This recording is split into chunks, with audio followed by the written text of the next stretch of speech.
this is a 4-week online course, massive open online course offered under UNESCO Open Education for Better World International Online Mentoring Program. And hub coordinator for this course is Miss Samantha from Canada.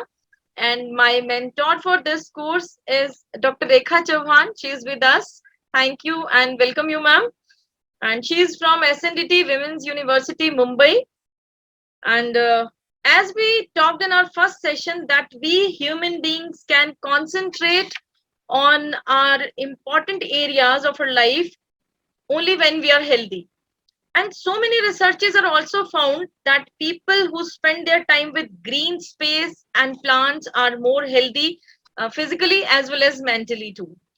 So the purpose of this course as well as today's session is to invite all of you to take charge of your needs in terms of health, exercise, food, and above all, beautiful surroundings. And now module 2 is also about to complete, and I hope you all are enjoying the content. And as we all know that tomorrow is World Environment Day, and theme of this year of World Environment Day is only one earth, focusing on living sustainably in harmony with nature.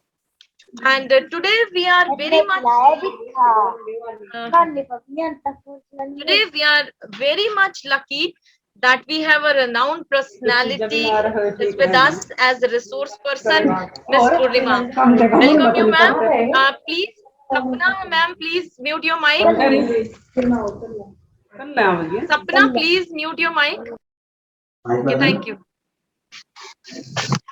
So, welcome, ma'am, and we have our principal, Dr. Janak Mehta, with us. And now I request Dr. Janak Mehta, ma'am, for the formal welcome of our worthy resource person for today's session. Principal, Thank you, ma'am. Thank you, Batra madam. Taking our evening further and being with World Environment Day, I, on behalf of the college and management, Kirti, ma'am, please mute your Batra mic. madam, mic, please. Yes, ma'am.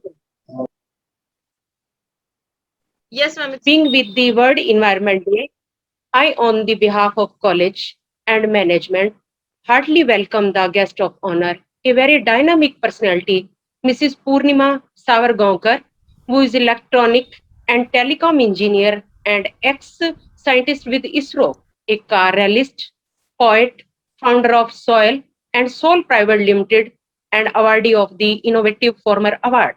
It is very privileged for all of us gathered here to have such a great personality between us as our esteemed guest of honor. I also welcome Dr. Rekha Chauhan, who is the mentor of Dr. Kavita Batra. Now over to Kavita Batra.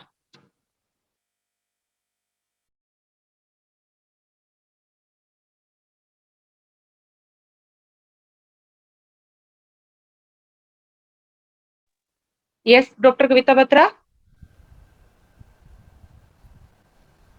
Kavita ma'am, you are muted. Okay, thank you so much. Thank you. So, thank you so much, ma'am. So, welcome once again, Purnima ma'am and Rekha ma'am. So, without any delay, let us start the celebration of this World Environment Day. So, over to you, Purnima ma'am. Thank you so much. Thank you. Very warm welcome and a very good evening to each of you. It's my privilege to be talking on your forum, and that too on as this occasion like World Environment Day. So, what a privilege to be talking on this day with gardeners from across the world, and I always look forward to either listen to or talk to the gardeners because that's my passion. So, thank you so much for a great introduction, Dr. Janak Rani and Dr. Kavita and Dr. Rekha. Thank you for having me here. So, gardeners, I was just going through when Dr. Kavita sent me this invitation. Basics of gardening for sustainable health and society. And the topic that she gave me was all about plants. And then she wrote that I should take this session between 6 to 7 p.m. So I said, wow. In an hour, there are so many words that we need to understand first. We use them because we are habituated to use them. So, what is sustainability? What is health? What is society? And how are plants? How do plants fit between sustainability, health, and society? So, my goodness, so Dr. Kavita, you have given me a big task, and I hope to do justice to this through gardening.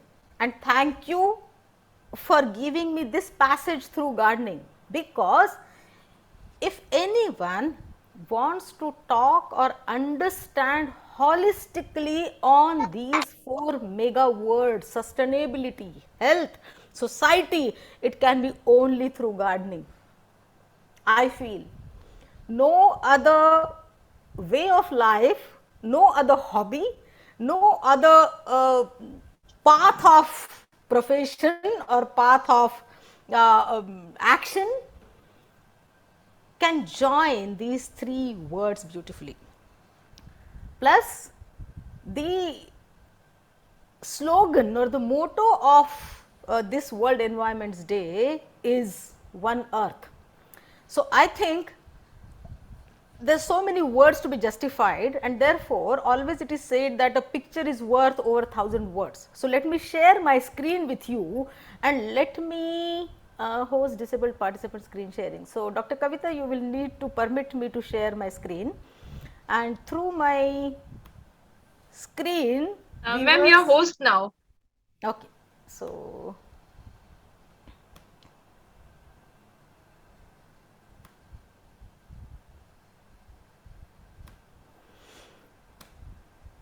yeah. So, I think a picture is worth over 1,000 words. So, I tried to do justice to every slide by combining words and pictures together, so that we understand these many words in the shortest of time. So, Enrich Soil and Soul is my company. The topic today is all about plants. I am Purnima Savargaonkar, founder director of Enrich Soil and Soul Private Limited. So, what does Enrich Soil and Soul do is exactly supporting the urban gardeners. How do I support the urban gardeners? I create organic soils from agriculture and horticultural waste and provide it to you as ready to pot organic soils for your containers mainly. And I also like to teach gardening, like to share my experiences, and like to listen to your experiences. So, One Earth. In 2017, this logo of my company was designed by me, 2017. Many people asked me, what is the purpose of this logo? Today, I realized, what does this logo depict? This logo depicts One Earth. The blue represents sky and the water, the green represents all the plant life, the brown represents the soil, and there is some life in the air, there is some life over the plants, and there is some life under the soil. So, One Earth. The materials of this earth, the life sphere of this earth, the biosphere which we call, atmosphere which we call, geosphere which is soil which we call, hydrosphere which is water, all these spheres are connected to each other beautifully, and that was what was in my mind while designing this logo for myself in 2017. So, without one, no other factor can perform sustainably on this planet, and therefore, it is One Earth. So, coming to the topic, what I felt all about plant. What does a gardener need to know about plants basically or mainly? I'm sure I must be talking to all very professionals and very good gardeners and very senior gardeners, but the difficulty that I faced as a beginner in gardening perhaps 15 years back, I would like to share those experiences with you. मैं बीच में थोड़ा हिंदी में भी लेकर आती हूँ ताकि लोग समझ जाए मैं क्या कहना चाहती हूँ. Yes, ma'am, that will be comfortable for many of us. Okay okay Thank you, ma'am. ठीक है. सो मैंने देखा, मैं खुद जब मुझे बहुत गार्डनिंग का पैशन था, इच्छा थी, हॉबी थी, बहुत सारे गार्डनर्स के साथ में मैं जुड़ जाती थी, मैं जुड़ी थी कई सालों से, किंतु जब पौधा लेने के लिए कहीं पर जाती थी, वो चाहे जंगलों में जाए या कहीं से पौधा उठा के लाए या किसी से चुरा के लाए, जो गार्डनर्स की बहुत अच्छी सी हॉबी होती है, और समहाउ पता नहीं क्यों हम गार्डनर्स बिलीव भी करते हैं कि चुराए हुए पौधे बहुत अच्छे से लग जाते हैं. सो वो चाहे चुराई हुई हो या चाहे नर्सरी में जाके खरीदने वाली बात हो, हमको पौधों के बारे में उतना पता नहीं होता जितना एक गार्डनर को होना चाहिए. ऐसी सिचुएशन में होता क्या है कि नर्सरी वाला हमारे ऊपर हावी हो जाता है. हम जाके पूछते, भैया ये पौधा बड़ा सुंदर दिख रहा है, ये पौधा क्या है? फिर वो कुछ कुछ बता देता है, ये ना एयर प्यूरिफाइंग प्लांट है. और वो एयर प्यूरिफाइंग प्लांट फिर आपके चेहरे को भी समझ जाता है कि आपको उसके बारे में कुछ पता नहीं है, और वो आपको एक महंगा से महंगा सौदा करके वो अपना बिजनेस कर लेता है. सो मुझे ऐसा लगा कि आज प्लांट टाइप्स के जरिए मैं आपको बिल्कुल अपने डिफाइंड समय में पूरा गार्डनिंग में समझा दूंगी. बहुत बार होता क्या है, मैंने देखा कि अपने गार्डनिंग ग्रुप्स में बहुत लोग, जैसे हम मनी प्लांट कहेंगे, अगर आप गूगल करने जाइए तो मनी प्लांट अगर आप टाइप करते हैं तो उसमें लिख के आता है पोथोज, उसके बाद में कोई एक नाम लिखकर आएगा फिलोडेंड्रॉन, और हमको ये सारे शब्द बड़े फैशनेबल लगते हैं और हम कंफ्यूज हो जाते हैं कि मुझे पोथोज चाहिए या मुझे मनी प्लांट चाहिए या मुझे फिलोडेंड्रॉन चाहिए. इसलिए हम आज क्या करेंगे, आज के लेक्चर में हम प्लांट के टाइप्स किन किन चीजों पर निर्भर करते हैं वो अगर हम समझेंगे तो हमको हर प्लांट की आदत समझ में आएगी. अगर हमको प्लांट की आदत समझ में आएगी तो उसकी नीड्स भी समझ में आएगी, और अगर उसकी नीड्स हमारे समझ में आएगी तो हमारा गार्डनिंग बहुत आसान हो जाएगा. इसलिए मुझे लगा ये बॉटनी की क्लास नहीं है, डोंट वरी, मैं आपको बॉटनी आज नहीं सिखा रही हूँ, लेकिन एक गार्डनर को मेरे खुद के एक्सपीरियंस से मुझे जो लगा कि अगर एज अ गार्डनर आपको ये चीज़ें पता होगी तो आपका गार्डनिंग बहुत आसान हो जाता है, क्योंकि हमको सस्टेनेबल गार्डनिंग करना है. ये नहीं कि पौधा लाया, लगाया, मर गया, फेंक दिया, फिर आप नर्सरी गए, फिर आपने पौधा लाया. This is not sustainable gardening. What is sustainable? Sustainable means you always should have surplus of energy. So जो भी है आपके पास में वो हरदम आपके पास में एक्स्ट्रा होना चाहिए, वो कभी मरना नहीं चाहिए, खत्म नहीं होना चाहिए. उसको कहते हैं सस्टेनेबिलिटी, जिसकी साइकिल आपके पास चलती रहनी चाहिए. सो हमने सुना होगा, सबने सुना एज अ गार्डनर, प्लांट के टाइप्स. भैया कोई प्लांट कुछ हरे होते हैं, कुछ लाल होते हैं, कुछ पीले होते हैं, कुछ सफ़ेद प्लांट्स भी होते हैं. मशरूम इज अ प्लांट, वो सफ़ेद रंग का होता है. So plant types greens and non Green's.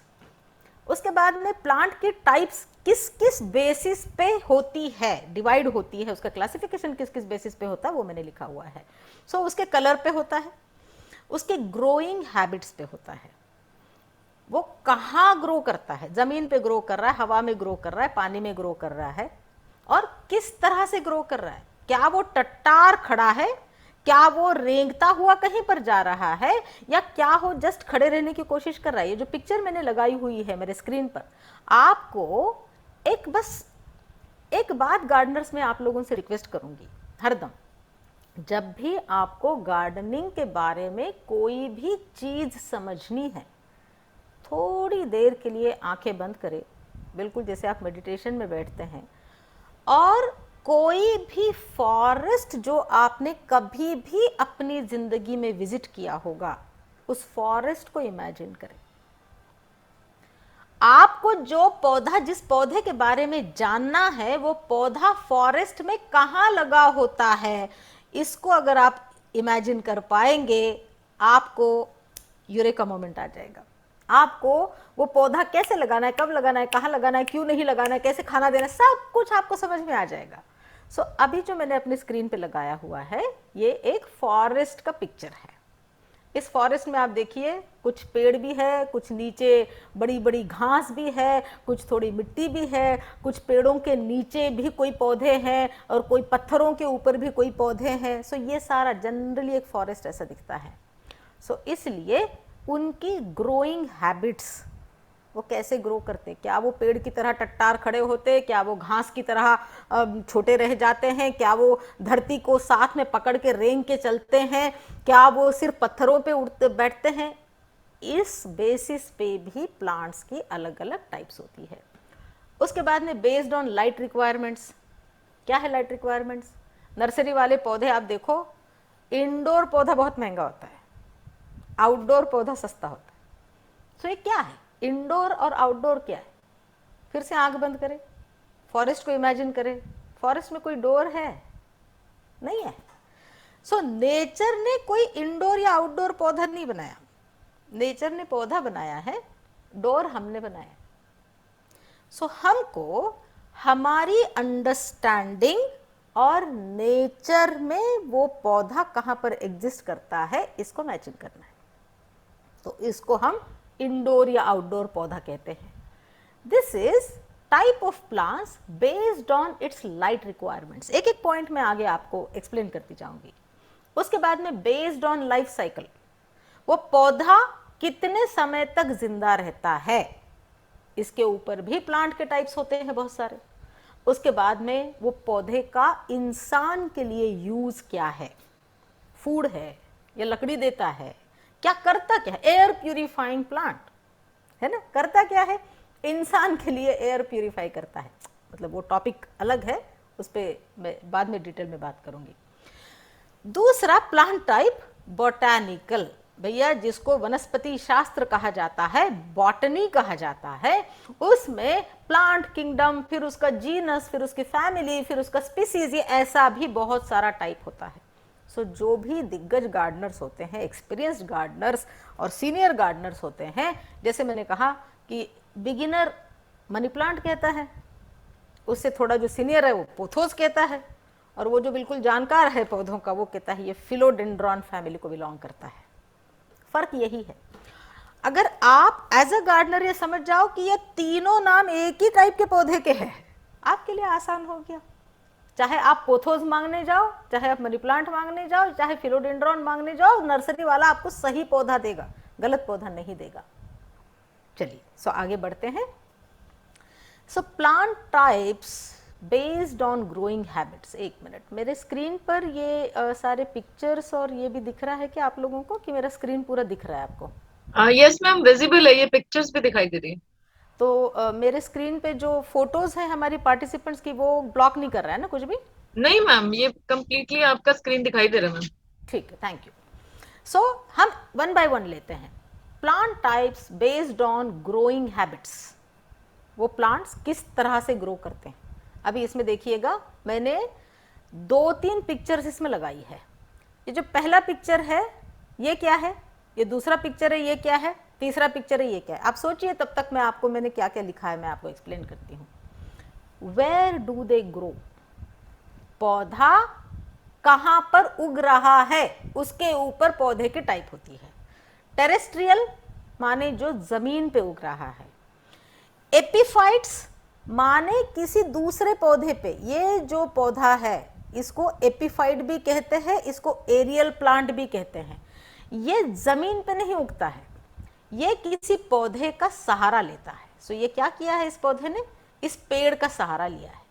इस पेड़ के सहारे उसने बस उसको एक अटैच कर लिया है अपने आप को, किंतु वो इस पेड़ के अंदर से खाना नहीं खाएगा। अगर वो खाना नहीं खा रहा है और सिर्फ सपोर्ट ले रहा है अपनी जड़ों के लिए, तो उसको कहते हैं एपिफाइट। पैरासाइट कि भैया इस ये पौधे पे उग भी रहा है और इस पौधे का बना हुआ खाना वो खा रहा है, क्योंकि वो अपना खाना खुद नहीं बना सकता। एग्जाम्पल क्या है, अमरबेल।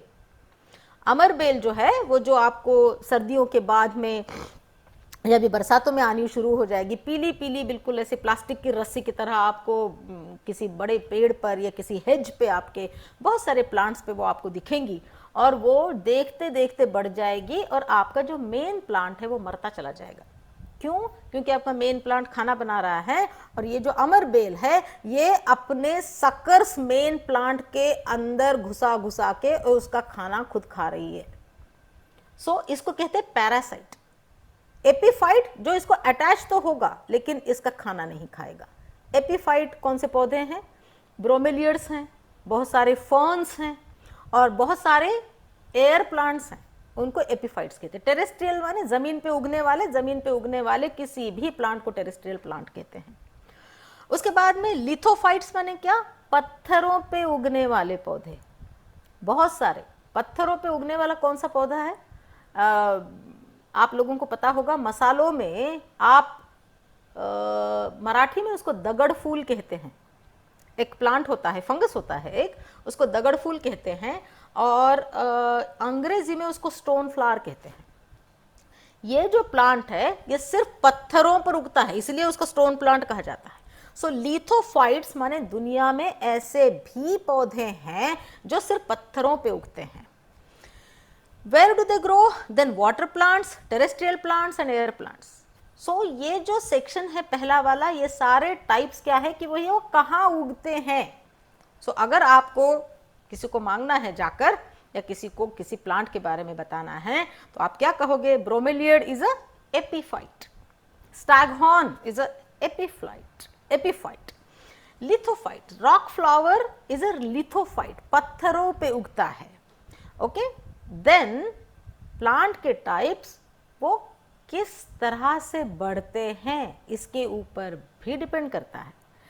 जो भैया सीधा बिल्कुल टट्टार खड़ा होता है, जिसकी बार्क होती है जो बहुत बड़ा होता है, वो ट्री।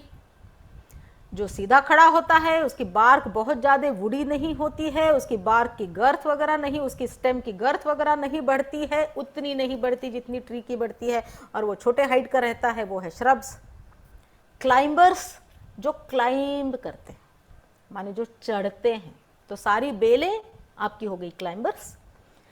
क्रीपर्स, क्लाइंबर्स और क्रीपर्स में बहुत बार गार्डनर्स कंफ्यूज हो जाते हैं। क्रीप माने क्या? रेंगने वाला, और क्लाइंब माने क्या? चढ़ने वाला। सो बेल जो चढ़ के थ्राइव करती है वो है क्लाइंबर। जैसे चमेली की बेल है, उसको आप आड़ा नहीं बढ़ाते हो, उसको आप खड़ा बढ़ाते हो, क्योंकि क्या? वो प्लांट का सपोर्ट की जो वीकनेस है वो उसको, उसका सपोर्ट ट्री को या किसी पोल को जो भी आप सपोर्ट दे रहे हो उसको बनाती है, और अपना पूरा लाइफ स्पैन जो है उस सपोर्ट का सहारा लेकर, उस जो भी आपकी ट्रेलिस लगी हुई है उसका सहारा लेकर वो कंप्लीट करती है। क्रीपर क्या है? क्रीपर माने जो हॉरिजॉन्टली क्रीप करता है, जो रेंगता है। ऐसे कई सारे पौधे हैं। कौन से हैं क्रीपर्स? कद्दू की बेल क्रीप करती है, वेडेलिया क्रीप करता है, चढ़ता नहीं है वो ऊपर। बहुत सारी ऐसी बेलें हैं, आप जब ढूंढोगे तो वो हो गया क्रीपर। हर्ब्स, हर्ब्स माने वैसे पौधे जिनको मेनली ग्रीन पत्ते उनके इंपॉर्टेंट होते हैं, उनकी स्टेम, उनकी टहनियाँ बहुत ज़्यादा उनमें होती ही नहीं है। हर्बेशियस ग्रोथ कहते हैं ना, जैसे पालक है, मेथी है, तुलसी है, रोजमेरी है। इन पौधों में उनका स्टेम या उनकी ब्रांचेस बहुत निग्लिजिबल होता है, उसका इंपॉर्टेंस किसको है? उसके पत्तों को है। हर्बेशियस प्लांट्स, पत्तों वाले पौधे जिनके मेनली ऑर्गन्स, प्लांट ऑर्गन्स में या बॉडी पार्ट्स में पत्ते मेनली आपको समझ में आते हैं, दिखते हैं या यूज होते हैं। उसके बाद ग्राउंड कवर्स, जो मैंने अभी वेडेलिया का एग्जांपल दिया। क्रीपर और ग्राउंड कवर में क्या फर्क है? ये दोनों बिल्कुल एक दूसरे के सबसेट हैं। क्रीपर जो ग्राउंड को कवर करता है, बिल्कुल मिट्टी को दिखने नहीं देता है, मिट्टी को पकड़ के, धरती को पकड़ के, ग्राउंड को पकड़ के चलता है। सो ऐसे ग्राउंड कवर्स आपके इंच प्लांट्स हो गए, आपके वॉन्डरिंग जू हो गए, ग्रास हो गई आपकी, फिर जो मैंने को कहा ये भी ग्राउंड है। सो कोई भी आप ग्राउंड को कवर करने के लिए उगाते हो उसको ग्राउंड कवर कहते हैं। उसके बाद में कैक्टस, उसके बाद में succulents. So how do they grow? Cactus कैसे ग्रो होता है भैया? कैक्टस सैंडी सॉइल में ग्रो होता है। वो उसका जो स्टेम है वो बहुत बड़ा होता है, उसमें पानी रखता है, उसके कांटों में भी वो पानी रखता है। So how do they grow? What is their growing habit? Succulents, succulent माने जिसके स्टेम में, जिसके पत्तों में बहुत सारा पानी होता है। सो कैक्टस क्या करता है? अपने कांटों में पानी स्टोर करता है। सक्यूलेंट क्या करता है? अपने स्टेम में, अपने पत्तों में पानी स्टोर करता है। ये टाइप्स अगर आप समझ जाओगे तो आपको पौधे की नीड समझ में आ जाएगी। कैसे भैया? टेरेस्ट्रियल प्लांट जो है वो मिट्टी में ग्रो करते हैं, तो वो आप पानी में ग्रो कर पाओगे क्या? नहीं, आपको उसको मिट्टी में ही ग्रो करना पड़ेगा। कुछ ग्राउंड में ग्रो करेंगे, कुछ कंटेनर्स में ग्रो करेंगे। एपीफाइट्स, ब्रोमेलियड्स सपोर्ट, ऑर्किड्स सपोर्ट, उनको सपोर्ट दीजिएगा। सो आप क्या सपोर्ट दे सकते हो? कोई भी एक वुड की ब्रांच, टहनी जो मरी हुई हो, या कोई भी आपका अगर ट्री चल रहा हो जो जिंदा हो, उसकी बार्क में छोटा सा एक अगर कोई अवेलेबल गड्ढा है, उसके अंदर आप इसको अगर फंसा दोगे इन पौधों को, एपीफाइट्स को, तो अपने आप ग्रो करते हैं। पैरासाइट्स कोई ग्रो नहीं करना चाहता, इसलिए उसके बारे में आपको मतलब आपको पता चलेगा पैरासाइट ग्रो नहीं करना है। लिथोफाइट्स, जनरली हम लोग जो गार्डनर्स होते हैं बहुत ज़्यादा इतने डिटेल में, जो बहुत सीनियर गार्डनर्स होते हैं, जो बिल्कुल बॉटल गार्डन कर चुके हैं और रॉक गार्डनिंग कर चुके हैं, वो जनरली ये लिथोफाइट्स और जो इंसेक्टिवोरस प्लांट, जो कीड़े खाने वाले, अच्छा वो तो मैं लिखना भूल गई इसमें, सो वो सारे प्लांट्स वो लोग ग्रो करते हैं। वाटर प्लांट्स, भैया वाटर प्लांट्स को पानी चाहिए। टेरेस्ट्रियल, फिर से मिट्टी चाहिए। एयर प्लांट्स को कुछ नहीं चाहिए, एयर चाहिए, मॉइस्ट एयर चाहिए।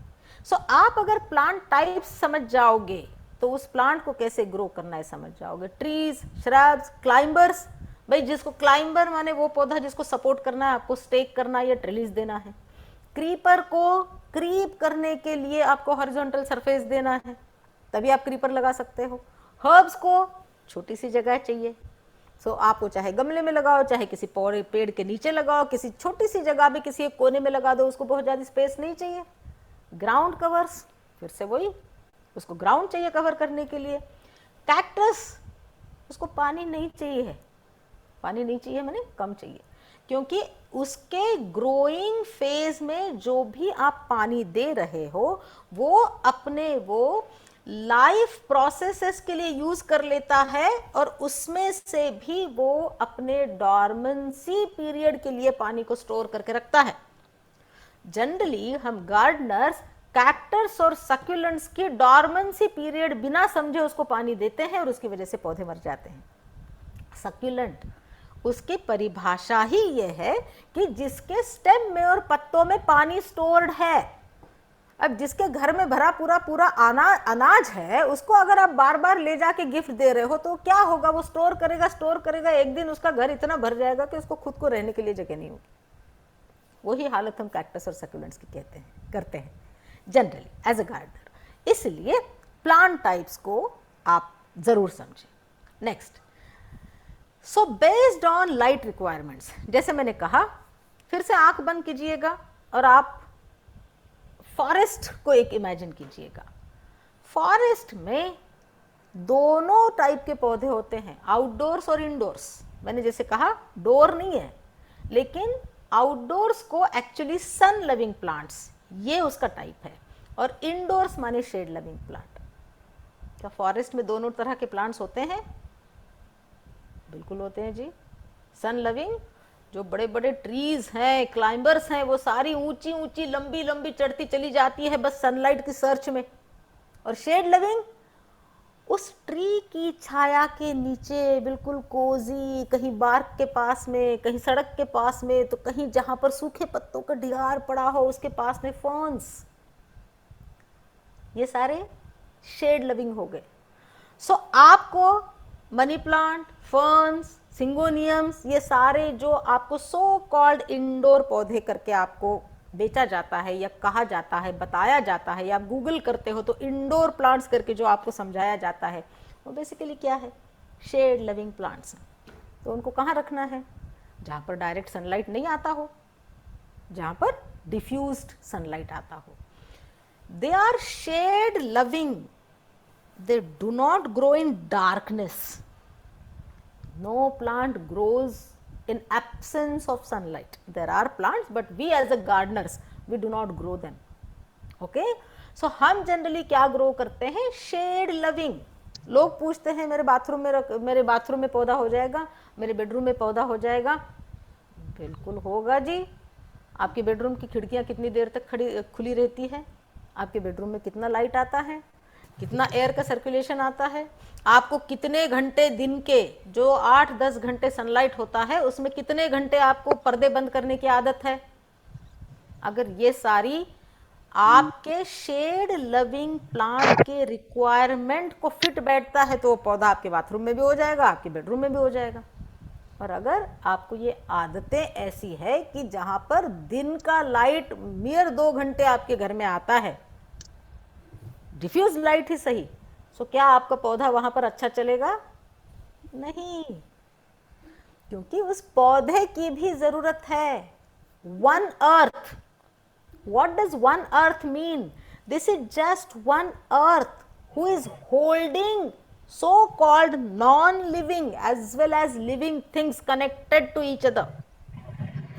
Imagine पूरा अर्थ का गोला, अंदर जो उसका लावा मैग्नेट भरा हुआ है, फिर लावा भरा हुआ है, फिर रॉक्स हैं, ये सारा क्या है? ये सारा मिनरल मैटर है। और उस मिनरल मैटर जैसे जैसे अर्थ की सतह पर आता चला जाता है उसमें लाइफ आता चला जाता है, और सतह के ऊपर पूरा लाइफ ही लाइफ है। अगर आप अर्थ के अंदर की चीजों को डिस्टर्ब करें तो बाहर का लाइफ डिस्टर्ब हो जाएगा, और अगर बाहर की लाइफ को डिस्टर्ब करें तो अंदर का चीज भी डिस्टर्ब हो जाएगा। कैसे? बाहर हमने डायनासोर्स की कहानियां सुनी है, हम सारे एक्सकेवेशंस के बारे में हम जानते हैं, हम फॉसिल्स के बारे में जानते हैं। जहां पर भी बाहर डिस्टर्बेंस आता गया और पूरी धरती में पूरा जीव का लाइफ चलता चला गया तो अंदर क्या हो गया? वो सारा लेयर्स पे लेयर चलते हुए, और उसका क्या बना? Hydrocarbon, oil, diesel, petrol, natural gas. ये जमीन में आए कहां से? मिलियंस ऑफ ईयर, सदियों से, हजारों सालों से जो धरती के ऊपर का जीव मर के और अंदर उसका डिकॉम्पोजिशन होता चला गया है, उसी से ये सारी चीजें बनी है।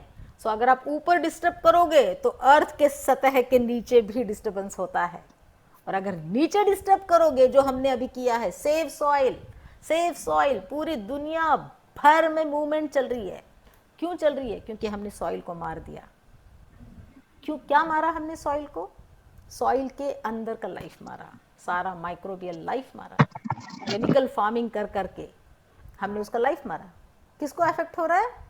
हमको अफेक्ट हो रहा है। ग्लोबल वार्मिंग हो रही है, हमारी हवा प्रदूषित हो गई है, हमारा फूड प्रदूषित हो गया, हमारा पानी प्रदूषित हो गया, हमारा सॉइल अभी अगले 30-40 साल के बाद में खाना नहीं उगाएगी।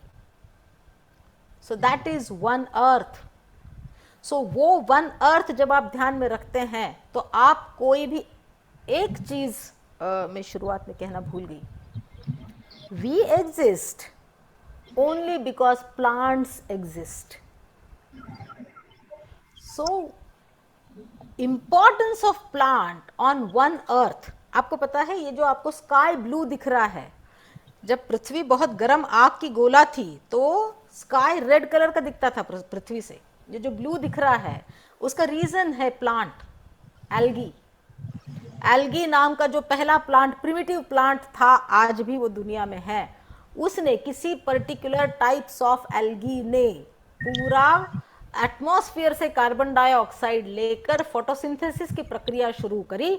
उसमें से जो ऑक्सीजन बाहर आता गया उससे पृथ्वी धीरे धीरे धीरे धीरे कूल होती चली गई और ये स्काई आपको ब्लू दिखता चला गया। अर्थ के ऊपर पानी अगर टिकता है तो प्लांट्स की वजह से टिकता है। अर्थ के ऊपर आप और मैं खाना खा पा रहे हैं वो सिर्फ प्लांट्स की वजह से खा पा रहे हैं। So one earth through plants and therefore understand plants. मैं अपने बेडरूम में पौधा रखूं, मैं क्या अपने बेडरूम में एयर प्यूरिफाइंग पौधा रखूं तो मेरे बेडरूम की एयर प्यूरिफाई हो जाएगी? आपके बेडरूम में एयर आती है, और अगर आती है और वो दूषित हो गई है तो आसान तरीका है, खिड़की खोल दो। I haven't come across any plant which pollutes air. इसलिए जब भी मुझे बुलाया जाता है कि आप एयर प्यूरिफाइंग प्लांट्स के ऊपर बोले तो मुझे हंसी आती है। मुझे बोलती, मैं तभी बोलूंगी जब मुझे आप एयर पोल्यूटिंग प्लांट एक दिखा दो। So there is nothing like air purifying plant. Yes, of course, I'm not saying all the research and all those papers are wrong. The air purifying plants जो एक्सपेरिमेंट किया गया था, वो experiment किसी एक पर्टिकुलर कंटेन्ड एटमॉस्फेयर में कोई particular benzene के पोल्यूटेंट्स जो जनरली वेस्टर्न टाइप्स ऑफ घरों में ज़्यादा होते हैं, क्योंकि उनके घर इंसुलेटेड होते हैं, उनके इंसुलेशन जहां पर आया वहां पर बहुत सारे केमिकल्स आए, और वो जनरली जो कोटिंग्स और रेजिन्स और ये सारे जो केमिकल्स होते हैं उनमें बहुत ज़्यादा ऐसे केमिकल्स होते हैं जो हमारे ब्रीद करने के लिए हेवी होते हैं, और वो अगर हमारे सिस्टम में, हमारे शरीर में जाते हैं तो हमको बहुत ज़्यादा इनहेलेशन के लिए नुकसान कर सकते हैं, अगर वैसे पोल्यूटेंट्स हम बहुत ज़्यादा उसको इनहेल करते हैं। वैसी जगहों पर कोई प्लांट्स ऐसे हैं जिनमें ये क्षमता है कि वो सारे जो इतने हेवी पार्टिकल से बेंजीन कंपोनेंट्स, बहुत कुछ फिर से मैं नहीं बोलूंगी, उनको मैं एब्जॉर्ब करने की क्षमता है। मगर ऐसा नहीं है कि उन प्लांट्स को छोड़ के कोई और प्लांट एयर पोल्यूटिंग है। कोई भी प्लांट, जब आप अपनी जरूरत के लिए घर में प्लांट रख रहे हैं, हरदम ध्यान में रखें उस प्लांट की जरूरत क्या है, उस प्लांट को लाइट कैसा चाहिए, उस प्लांट को हवा कैसी चाहिए, उस प्लांट को ग्रोइंग मीडियम कैसा चाहिए। उसके बाद में आप वो पौधा चाहे बाथरूम में रखिए, बेडरूम में रखिए, कहीं भी रखिए, वो पौधा भी उतना ही खुश रहेगा जितना उस पौधे को वहां रखने का आपका पर्पस सर्व होने के बाद आप खुश रहेंगे। So that is sun loving and shade loving. Now based on life cycle, अब बहुत बार ये शब्द सुनते हैं पेरेनियल प्लांट्स, सीजनल प्लांट्स या annual plants and biennial plants. एक पौधा अपना पूरा लाइफ कितने समय में खत्म करता है? पेरेनियल माने हमेशा। हमने बरगद के पेड़ देखे हैं 150-200 साल पुराने, आप कहीं भी गांव वगैरह में चले जाइए, जंगलों में चले जाइए, इतने बड़े बड़े सुंदर वुडी गर्थ के साथ में आपको बहुत सारे उस जगह के नेटिव पौधे दिखेंगे। और आप किसी भी गांव वाले से पूछ लो, भाई साहब ये पौधा, ये पेड़ यहाँ पर कब से है, तो बोलेगा मैडम जी ये तो 150-200 साल पुराना है। I am sorry Arumalla Lakshmi, I think your mic is on and that's disturbing me. Yeah, thank you so much. Yeah, so हाँ, so कितना समय तक वो पौधा अपना लाइफ साइकिल कंप्लीट करता है? What is life cycle? From birth to death, सीधी सी बात।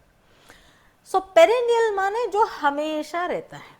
अभी बरगद कोई कहता है भैया आप कुरुक्षेत्र जाइए, तो वो कहते हैं कि भीष्म पितामह ने जिस पेड़ के नीचे अपनी शरशैया के ऊपर वो 6 महीने पड़े हुए थे, वो बरगद का पेड़ अभी तक है। और ऐसा कहते हैं कि महाभारत 5000 साल पहले हुआ था। सो उस पौधे की एज क्या है? 5000 साल। मुझे नहीं पता, लोग ऐसे कहते हैं, तो वो कहानियों में मैं आपको उदाहरण दे रही हूँ। पेरेनियल जो हमेशा है, इंसान के एवरेज लाइफ से ज़्यादा, मतलब मुझे क्या लगा कि भैया ये पेड़ मैंने पैदा होने से मरने तक देखा, तो ये पेड़ यहीं पर है, तो इसका लाइफ मेरे लाइफ के बाद में खत्म हो रहा है। So those plants are called perennial plants. Now what is seasonal और एनुअल प्लांट?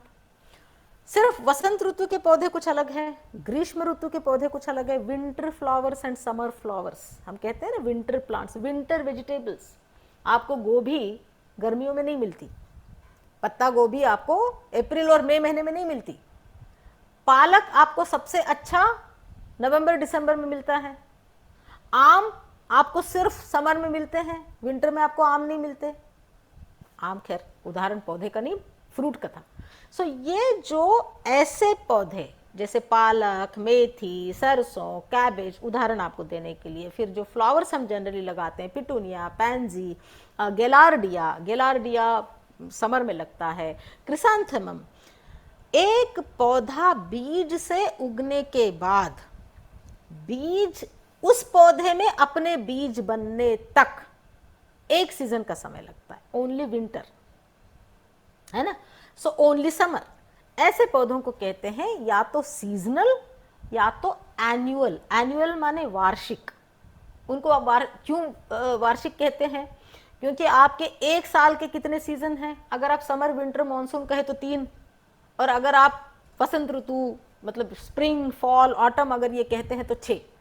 तो साल में एक ऋतु एक ही बार आता है। सो किसी पर्टिकुलर ऋतु में खिलने वाले पौधों को साल में एक ही बार वो आते हैं, इसलिए उसको एनुअल कहा जाता है। No what is biennial? Biennial माने पौधा 2 साल में अपनी लाइफ साइकिल कंप्लीट करता है। सो ये मैंने कुछ जो पिक्चर्स यहाँ पर दिखा के आपको रखे हुए हैं। पहले जो पिक्चर है, these are sun loving plants, जो सनफ्लावर या कॉस्मोस या उसकी फैमिली के सारे पौधे हैं, उनको बिल्कुल धूप जब तक नहीं आएगी वो खिलेंगे नहीं। दूसरे जो फर्न्स और ये सारे जंगल का पिक्चर मैंने आपको इधर लगा के दिखाया हुआ है, ये ट्री की शेड में, शेड लविंग प्लांट्स हैं ये। सो नीचे है पेरेनियल, पारिजात, जिसको मराठी में पारिजात कहते हैं, हिंदी में हरसिंगार कहते हैं, बंगाली में शायद इसको अपराजिता कहते हैं। अपराजिता नहीं, मैं भूल रही हूँ, अभी नाम मुंह में आते आते भूल गए। सो ये जो पौधा है ये पेरेनियल है। भैया पौधा वहां पर रहेगा, फूल उसमें एक सीजन में आएंगे, लेकिन पौधा मरेगा नहीं। सो हम क्लासिफिकेशन किस बेसिस पे करते हैं? पौधे के जीने पे, पौधे के लाइफ पे करते हैं। सो ये हो गया पेरेनियल। ये आपको टॉप 10 सीजनल प्लांट्स, आप कहीं भी गूगल कीजिएगा विंटर प्लांट्स या सीजनल प्लांट्स, तो आपको ये ऐसी सारी बहुत सारी हाइलाइट्स और टॉपिक्स आपको मिलते चले जाएंगे। सो समर प्लांट, समर फ्लावर्स मिलेंगे, विंटर फ्लावर्स मिलेंगे, समर वेजिटेबल्स मिलेंगी, विंटर वेजिटेबल्स मिलेंगी। सो दीज आर सीजनल्स और एनुअल्स। बायएनियल्स जनरली गाजर, बीटरूट, ये बायएनियल के बेस्ट एग्जांपल्स हैं। आपने एक साल इनको अगर बीजों से लगाया तो आपका रूट, मतलब वो गाजर आने के बाद, उसका पौधा आने के बाद, पौधे में फूल और बीज आने तक दूसरा साल आ जाता है। सो या दूसरा सीजन आ जाता है। सो बायएनियल ईदर 2 सीजन्स और 2 ईयर्स, सीड टू सीड, उसको कहते हैं बायएनियल। ये सारे अगर आप नाम याद रखेंगे तो आपको समझ में आएगा गाजर लगाना कब है और उसके बीज कब लेने हैं।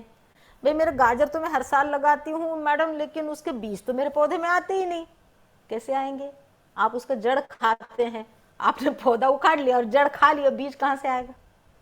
और अगर जो भी रूट वेजिटेबल्स हैं उनके बीज के लिए अगर आप पौधा रखते हैं तो वो रूट एडिबल नहीं रहता, वो रूट आप खा नहीं सकते उसका, क्योंकि वो पूरी रूट की एनर्जी पौधा सीड में और फ्लावर्स में दे देता है।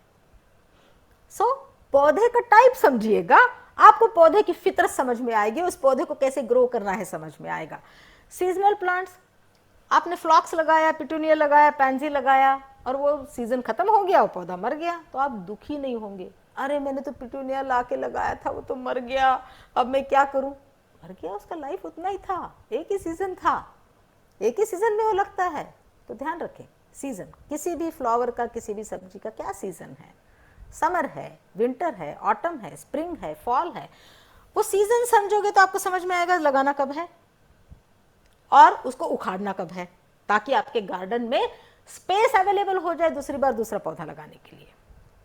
चलिए आगे बढ़ते हैं। Based on their uses, plant types based on their uses. So food plants, flowering plants, fruiting plants, medicinal plants and timber plants.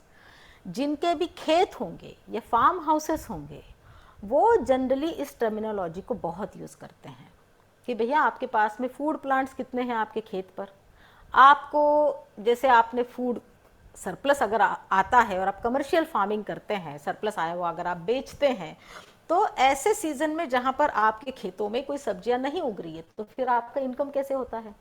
उसके लिए टिम्बर प्लांट्स लगाए जाते हैं कि आपको एग्रीकल्चर का, आपके खेत का कंटिन्यूअस आपको इनकम आता रहे, रिटर्न मिलता रहे। इसके लिए अलग अलग ग्रोथ टाइप में, अलग अलग प्लांट टाइप में, अलग अलग यूज टाइप में एक किसान जब खेती करता है तब वो जाके सस्टेनेबल फार्म होता है। सो आपको सस्टेनेबल गार्डनिंग और सस्टेनेबल फार्मिंग के लिए, सस्टेनेबल एग्रीकल्चर के लिए ये सारे प्लांट्स आपके गार्डन में या आपके खेत में होने चाहिए। फूड होना चाहिए, फ्लावरिंग होना चाहिए, फ्रूटिंग होना चाहिए, मेडिसिनल होना चाहिए, टिम्बर होना चाहिए, एपीफाइट्स होने चाहिए, पैरासाइट्स नहीं होने चाहिए, ग्राउंड कवर्स होने चाहिए, क्लाइंबर्स होने चाहिए, क्रीपर्स होने चाहिए। This is called biodiversity and the formula for sustainability is diversity. आप अपने चीजों को जितना एक पर्पस के लिए जितना डाइवर्स रखेंगे उतना आपका एनर्जी सप्लाई कंटिन्यूस होता रहेगा, उसी को सस्टेनेबिलिटी कहते हैं। So based on their uses, food, flowering, fruiting, medicinal plants and timber. Timber माने लकड़ी।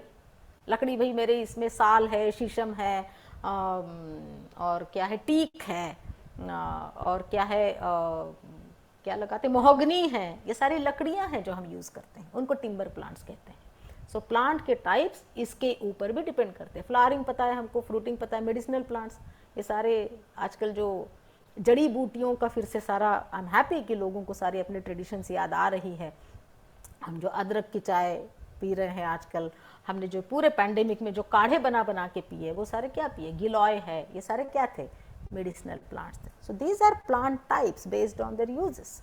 इसको समझोगे आपको पता चलेगा इसको लगाना कैसे, कहाँ लगाना है, कब लगाना है और उसकी केयर कैसे करनी है। Then comes the plant types based on their botanical classification. So माने वनस्पति शास्त्र के अनुसार उनके टाइप्स। ये ब्रीफ में मैं बता देती हूँ।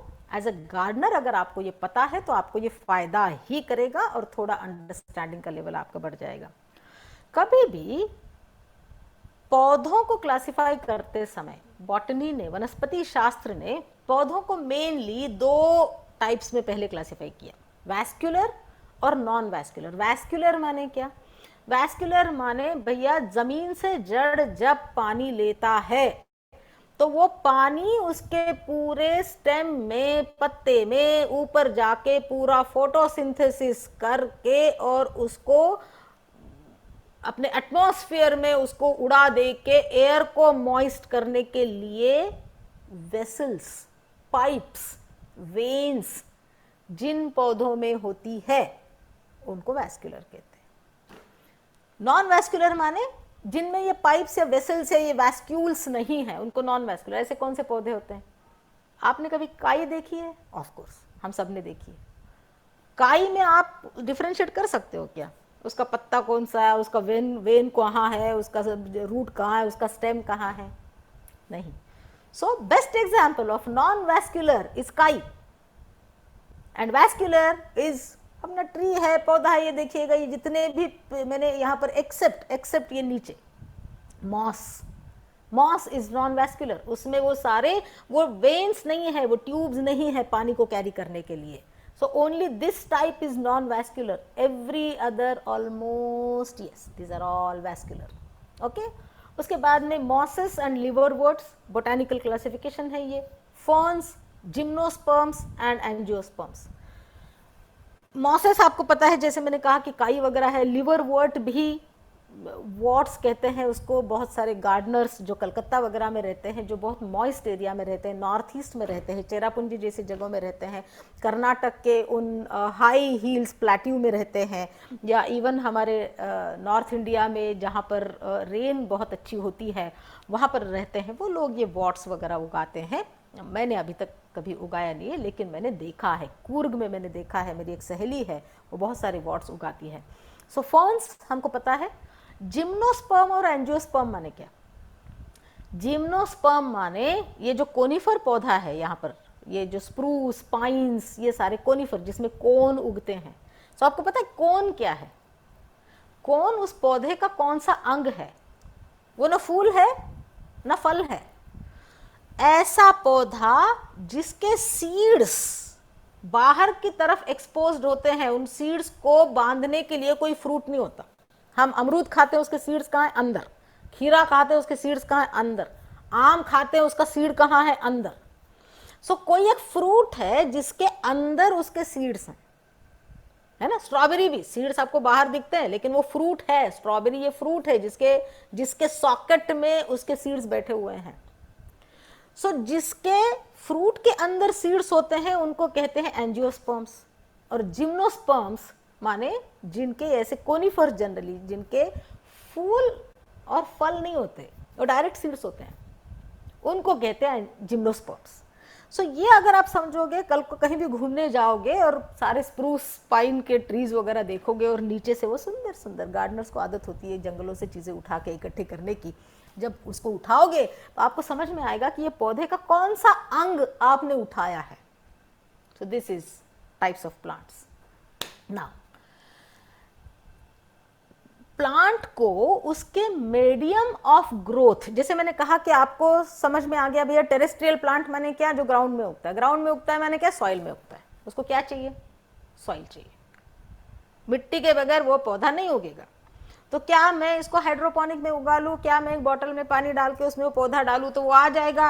ये सारे सवाल आप नहीं पूछोगे, क्योंकि कोई भी पौधा आप ले रहे हो तो उसको गूगल करो और पता करो कि भैया ये क्या है, टेरेस्ट्रियल है और या वाटर प्लांट है या एयर वाला प्लांट है। अगर वो टेरेस्ट्रियल प्लांट कह रहा है तो मैंने उसको मिट्टी चाहिए, तो उसको मिट्टी में लगाओ। वाटर प्लांट्स, कई पौधे ऐसे हैं जो पानी में ही उगते हैं, जैसे वाटर कैबेज हैं। उसका फोटो मैं बहुत लास्ट में गूगल कर रही थी तो मेरे को उसका वाटर कैबेज का और वाटर हाइसिंथ का ये फोटो नहीं मिला, वरना ये सारे वाटर प्लांट्स हैं। आप जो भी लोग केरल में रहते हैं या केरल जा चुके हैं, बैक वाटर्स में खास करके जा चुके हैं, या केरल भी जाने की ज़रूरत नहीं, अपने देश में हर जगह पे जहाँ पर भी तालाब है छोटा सा, दुर्दैवी की बात है बहुत कम तालाब बचे हैं, शहरों के आसपास तो बचे ही नहीं है। बैंगलोर जैसे शहर के सारे तालाब भी ख़त्म हो रहे हैं, किंतु जहाँ पर भी तालाब है, रुका हुआ पानी है, तो आपको उसके सरफेस पे छोटे छोटे प्लांट्स के आइलैंड्स दिखाई देते हैं। Those are water hyacinths. उनको मिट्टी की ज़रूरत नहीं है, वो सिर्फ पानी की सतह के ऊपर अपनी एक कॉलोनी बना कर वो जी सकते हैं। ऐसे पौधों को अगर आप उगाना चाहते हो तो आपको क्या चाहिए, गमले में सिर्फ पानी डालो, उसके सरफेस पे ये प्लांट्स थोड़े डाल दो। और चूंकि आपका पानी कंटेंट या प्लास्टिक के या बिल्कुल उसको मतलब वो मिनरल धीरे धीरे प्लांट जब खाना खाएगा तो उसका खाना खत्म होता चला जाएगा। आपने अपने घर में आटे का डब्बा भर दिया और रोज 5 लोगों की रोटी बना रहे हो, भैया 10 दिन 15 दिन के बाद में वो आटा खत्म हो जाएगा ना, आपको वो आटा दोबारा लाना पड़ेगा घर में। उसी तरह से अगर आपने एक छोटे से कंटेनर में पानी भर दिया और आपने उसमें पौधा डाल दिया तो वो पौधा उसी पानी में से मिनरल्स लेके अपना जीवन चला रहा है, तो वो मिनरल कभी ना कभी तो खत्म होंगे। फिर आप सवाल पूछते हो पानी कितने दिन में बदलना है। पानी कितने दिन में अगर जल्दी नहीं बदलना है तो क्या करो, उस गमले में थोड़ी सी 1-2 मुट्ठी मिट्टी डाल दो। मिट्टी के मिनरल्स लंबे समय तक चलते हैं, पानी के मिनरल्स बहुत जल्दी खत्म हो जाते हैं, वाटर सोल्यूबल होते हैं, वो जल्दी डाइजेस्ट हो जाते हैं और जल्दी खत्म हो जाते हैं। इसलिए आप पानी का पौधा कैसा लगाओगे, कोई भी आप एक गमला ले लो, उसमें थोड़ी 1-2-4 मुट्ठी बहुत अच्छी ऑर्गेनिक मिट्टी डालो और उसके ऊपर पानी की सतह के ऊपर पानी के पौधों को, बहुत सारे तैरने वाले जो पौधे होते हैं उनको फ्लोटिंग आप छोड़ दो। डकवीड है, वाटर कैबेज है, उसके बाद में वाटर हाइसिंथ है, ये सारे फ्लोटिंग वाले प्लांट्स हैं। किस तरह से लगाना है, इस तरह से लगाने हैं। एयर प्लांट्स, एयर प्लांट्स की जड़ें सिर्फ जैसे मैंने कहा एपिफाइट्स, उनकी जड़ें हवा का मॉइस्चर लेके ही बढ़ती है। ऑर्किड्स, क्या चाहिए ऑर्किड्स को ग्रो करने के लिए, एक सपोर्ट चाहिए ताकि पौधा इधर उधर लुढ़के नहीं, आंधी तूफान से उड़े नहीं, बारिश से नीचे गिरे नहीं। तो ऑर्किड्स उगाने वाले सारे गार्डनर्स को पता होगा वो क्या करते हैं, गमले में पुरानी लकड़ी के टुकड़े, थोड़ा कोयले के टुकड़े भर देते हैं और उसमें थोड़ा सा मॉस लगा के उसमें ऑर्किड का पौधा लगा देते हैं। उसकी जड़ें खाना कहाँ से लेती है, अगर मिट्टी भी नहीं है, पानी भी नहीं है, तो उसकी जड़ें हवा का मॉइस्चर लेके बढ़ती है, वो है एयर प्लांट्स। जो भी आप पौधा खरीद रहे हैं ये सारा उसके बारे में पता करें, आपको पौधा कैसे उगाना है ये पता चल जाएगा। उसके बाद में soil, water, air as medium of growth. Soil अब कहाँ, एज अ गार्डनर, अभी आपके पास हर एक के पास में ग्राउंड नहीं होता, since I am talking to gardener, मैंने आज का ये सारा जो इतना पूरा बॉटनी और ये पूरा जो क्लासिफिकेशन वगैरह लिया है सिर्फ एक गार्डनर्स पर्सपेक्टिव से लिया हुआ है, इसलिए इसको ये मत मानिए कि जो भी मैं आपको बता रही हूँ वो बिल्कुल सिर्फ एक बोटानिकल तथ्य बता रही हूँ, मैं बोटानिकल तथ्य from a Gardner's point of view बता रही हूँ, दैट्स इट। सो एक पौधा जो टेरेस्ट्रियल है, जो जमीन में लगता है, उसको क्या चाहिए? मिट्टी चाहिए। सो कई पौधे ऐसे हैं, अगर आपके पास में गार्डनिंग के लिए ग्राउंड स्पेस है उसमें भी लग जाएंगे, और अगर नहीं है तो आप किसी गमले में, कंटेनर में मिट्टी भर के उसमें भी लगा सकते हैं। Same as water plants. Water plant अगर आपकी जमीन में कोई जगह है तो वहां पर आप एक पॉन्ड बना के उसको उगा सकते हैं, और नहीं तो गमले में भी उगा सकते हैं। Bonsai is a classic example of terrestrial plant grown artistically in a container, so that is bonsai. Bonsai, ये दो जापानीज अलग अलग शब्द हैं। साई माने ट्री, बॉन माने container, pot. A tree in a pot is called bonsai. और बॉन्साई की बहुत इंटरेस्टिंग स्टोरी है।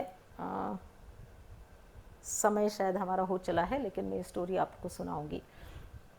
ऐसा कहते हैं, बोधि ट्री जो है अपने बौद्ध गया में, जब बुद्धिज्म का प्रचार चाइना में और ईस्टर्न कंट्रीज में होने लगा, तो हर कोई इस बोधि ट्री के सैपलिंग को या ट्री को अपने अपने देश में ले जाके लगाना चाह रहा था। सो मेनली चाइनीज लोग जो खच्चर पे या पैदल, मैं उस जमाने की बात कर रही हूँ जिस जमाने में यही ट्रांसपोर्ट हुआ करता था, या तो पैदल चलते थे या तो एनिमल्स पे बैठ के चलते थे, उस समय आते थे। तो और ये बोधि ट्री उनको अपने देश में, अपने गांव में, अपने शहर में उसको सुरक्षित लेकर जाना होता था, जिसको पहुंचने में महीना 1.5 महीना लग जाता था, वापस जाने में, आने में भी महीना 1.5 महीना, और वापस लेकर जाने में भी, वापस जाने में भी महीना 1.5 महीना। उस समय जब वो बोधि ट्री का सैपलिंग पौधा वो अगर अपने वहां पर लेकर कैसे जाएंगे, सामान उतना ही है जितना आप अपने पीठ पे उठा सकते हो या खच्चर पे उठा सकते हो, उसमें वो ट्री कैसे लेकर जाओगे आप? तो वो क्या करते थे, उसकी मिट्टी झाड़ कर एक छोटे से कंटेनर में उसको दबा के लेकर जाते थे। जैसे हम नर्सरियों में अभी पौधे कैसे आते हैं, पुणे से आते, बैंगलोर से आते, दिल्ली से आते, कलकत्ता से आते, कहाँ कहाँ से आजकल तो इंपोर्ट भी होने लगे हैं, थाईलैंड वगैरह से भी। तो कैसे आते हैं? तो मिट्टी झाड़ के सिर्फ रूट्स उतने दिन तक जिंदा रहे, ऐसे उनको किसी एक मीडियम में दबाया जाता है, और फिर वो पौधे ट्रांसपोर्ट होते हैं। सो ये हमने एंशिएंट विजडम से सीखा हुआ है। सो उस तरह से वो बोधि ट्री को लेकर जाते थे। अब वो जाते जाते महीना 1.5 महीना वो पौधे की ग्रोथ हो जाती थी, इनके लिए भारी हो जाता था। तो वो क्या करते थे, थोड़े थोड़े, महीना 1.5 महीना माने इतने जल्दी नहीं, लेकिन काफ़ी लंबे समय तक जहाँ तक उनको पहुँचना है, तो बार बार उस पौधे को निकालते थे, उसकी कैनोपी प्रून करते थे, रूट्स प्रून करते थे, और फिर उसी छोटे से कंटेनर में उसको लगा देते थे। यहाँ से बॉन्साई की शुरुआत हुई। और ऐसा कहते हैं कि जब बुद्धिज्म का प्रचार जापान तक चला गया, वहां पर बॉन्साई ये आर्ट बन गया, because anything that reaches to Japan either became science, technology, और it becomes art. So bonsai, when it reached Japan, became a technology, a gardening and an art. So that is what is bonsai. So पौधा कैसे, कौन सा आप लगा सकते हो, bonsai का पौधा कौन सा लगा सकते हो? Any tree. When you prune its canopy and when you prune scientifically its roots for the plant to contain in a pot is called bonsai. It's that easy. Understand the type of the plant and you will understand what does the plant need and how should you grow the plant. Okay. क्या चाहिए पौधे के लिए? आपने सारा पौधा भी जान तो ले लिया, लगा तो लिया, पौधे को बेसिकली क्या चाहिए? वही जो आपको और मुझे चाहिए। खाना चाहिए, पानी चाहिए, हवा चाहिए, रोशनी चाहिए। वही चीज़ें पौधे को भी चाहिए। मिनरल्स चाहिए। खाना माने क्या? आप और मैं किस लिए खाना खा रहे हैं? विटामिन के लिए खा रहे, कैल्शियम के लिए खा रहे, मैग्नीशियम के लिए खा रहे, प्रोटीन्स के लिए खा रहे, ब्ला ब्ला ब्ला। सो ये सारे मिनरल्स के लिए खा रहे हैं हम।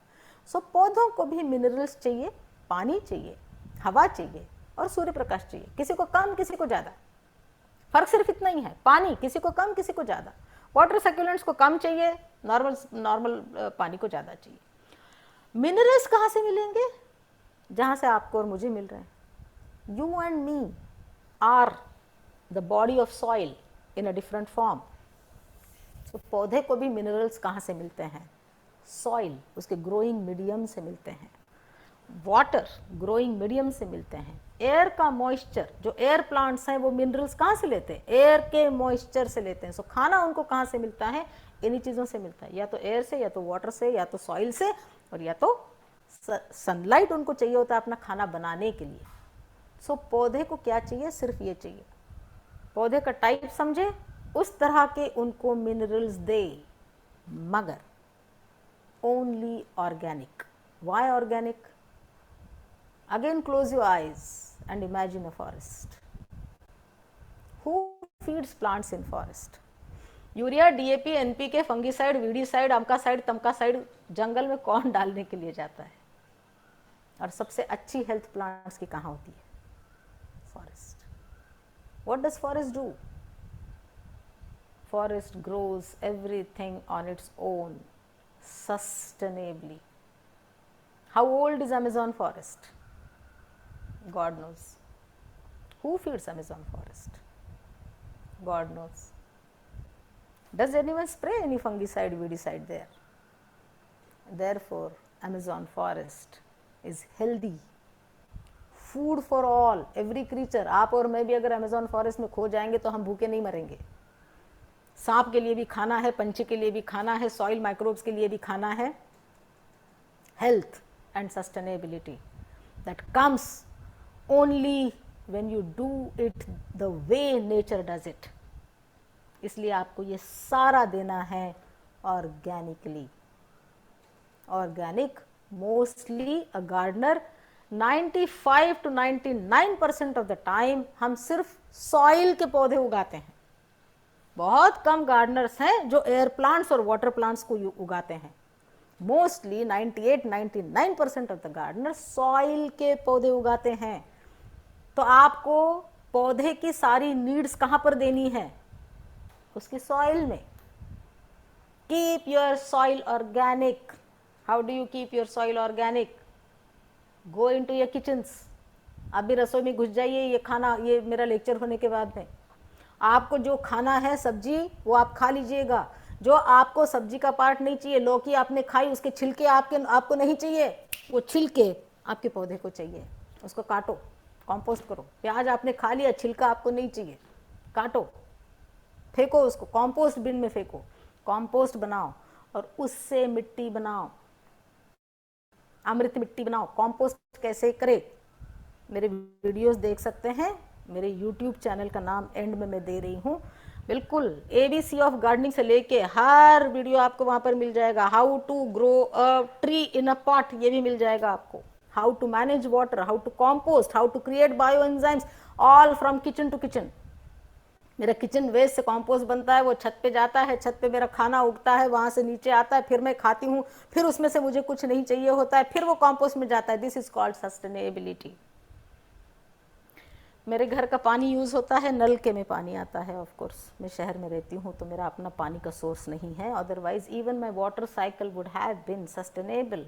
मेरे घर का जो ग्रे वाटर निकलता है, बाथरूम का पानी, कपड़े धुआ हुआ पानी, बर्तन धुला हुआ पानी, उसमें मेरे पौधे उगते हैं। Only soil gives you water. अगर आपने सॉइल को सही रखा, फुल ऑफ ऑर्गेनिक मैटर, भुरभुरी जिसमें एयर पास होती हो, and full of nutrition, your all management falls in place. Food management falls in place, disease management, pest management, insect management, water management falls in place if you give right soil to your plant. So all these are requirements of a plant. So maintenance only organic way. Watering, feeding, disease, paste and insect management and pruning and trimming. जैसे मैंने कहा ये लोग क्या करते थे, Chinese लोग या जापानीज़ लोग क्या करते थे, जब वो बोधि ट्री उनके देश में पहुंचता था, वो चाहे बर्मा तक, म्यांमार तक पहुंचना हो या वो चाहे जापान तक पहुंचना हो, उसको काट के लेकर जाते थे।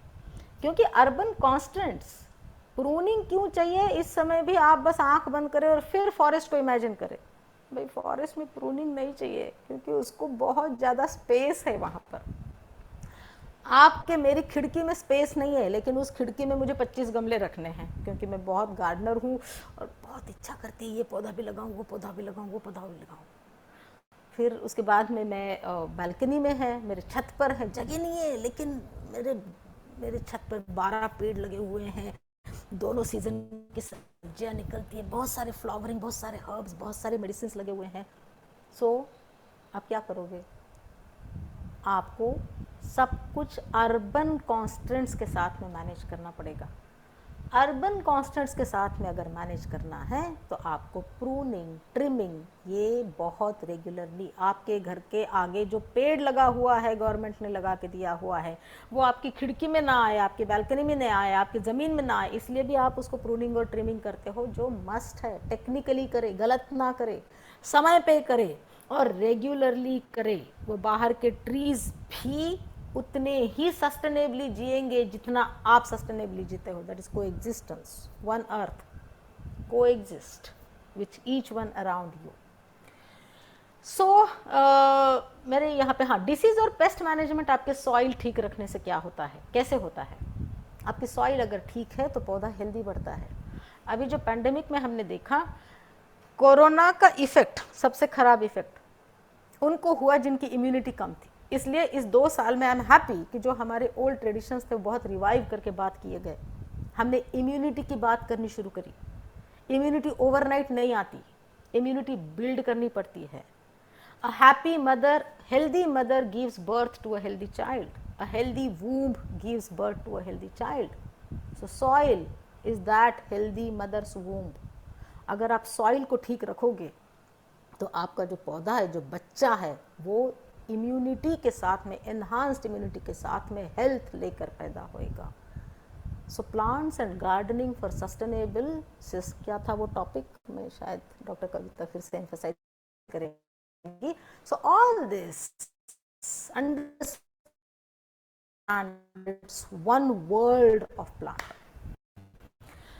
वेबसाइट, आप इस वेबसाइट पे भी मेरी सारी मिट्टियों के बारे में जानकारी ले सकते हैं। हमारी वेबसाइट के थ्रू हम ऑल ओवर इंडिया हमारी मिट्टियाँ भेजते भी हैं। www.enrichedsoilandsoil.com ये मेरा वेबसाइट है।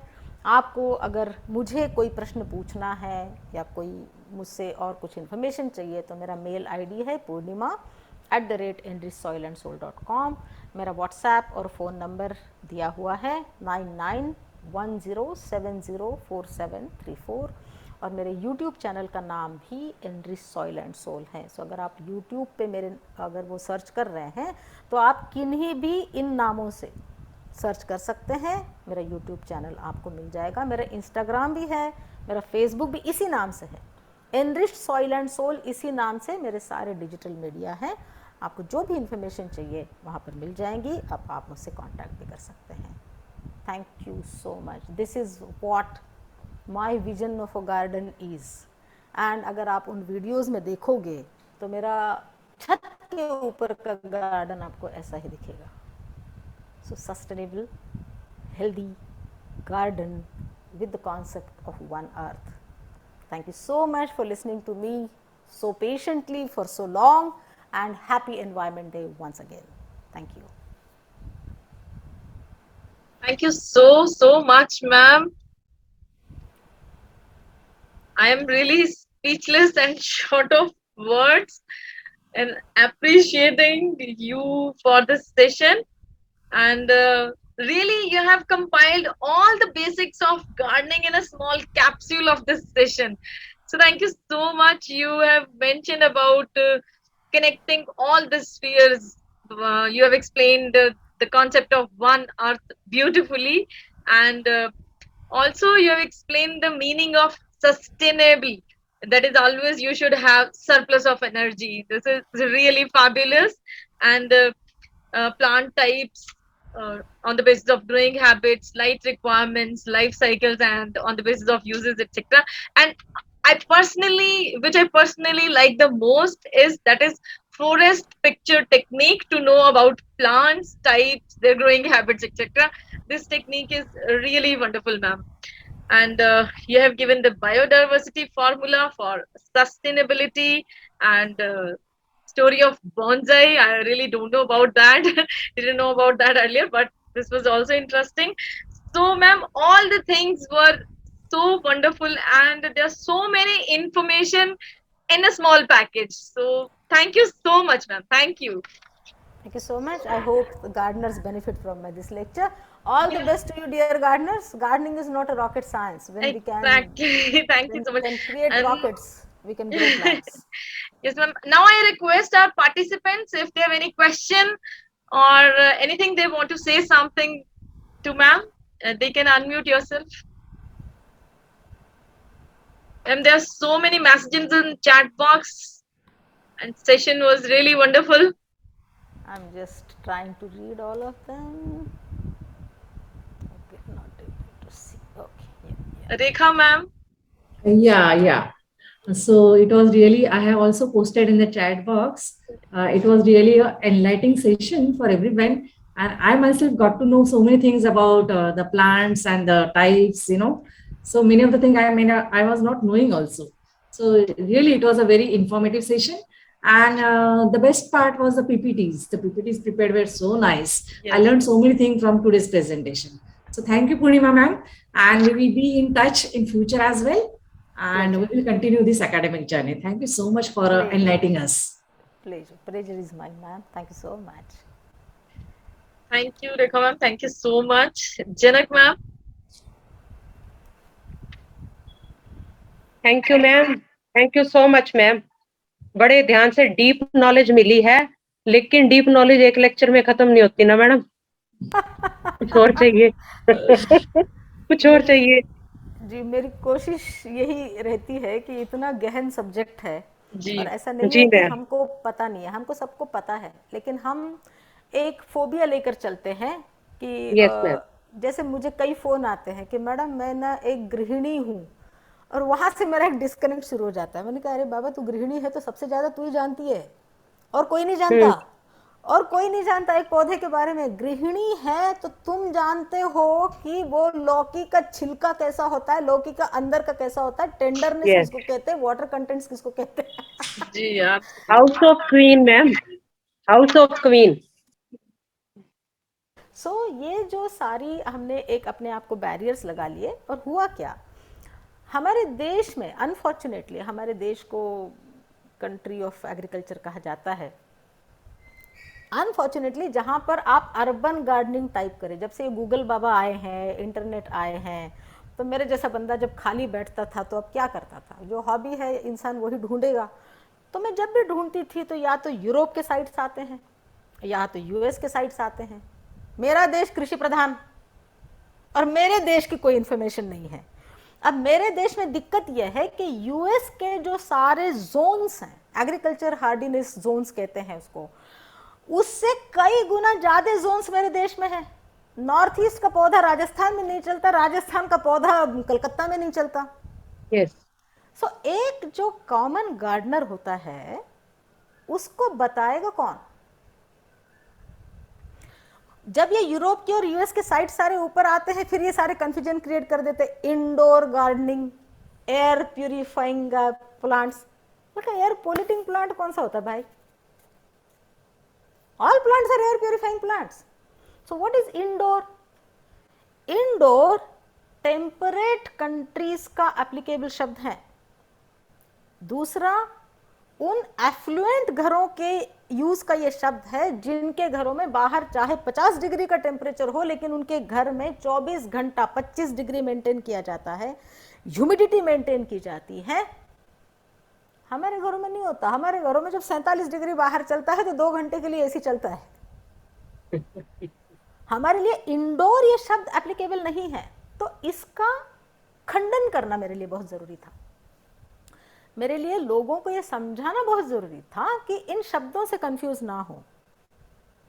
What is indoor plant? समझो, where is door in nature? There is no door in nature. Door is in your and my house. So use your brains, understand the plant, plant it. Simple. Yes, ma'am. Really, this session was really wonderful. Once again, thank you so much, ma'am, and happy Environment Day to all the participants and all of you. Thank you so much, ma'am. Thank you so much. Thank you Thank, for the opportunity. Bye. thank you, ma'am. Thank you. Bye. Okay, ma'am.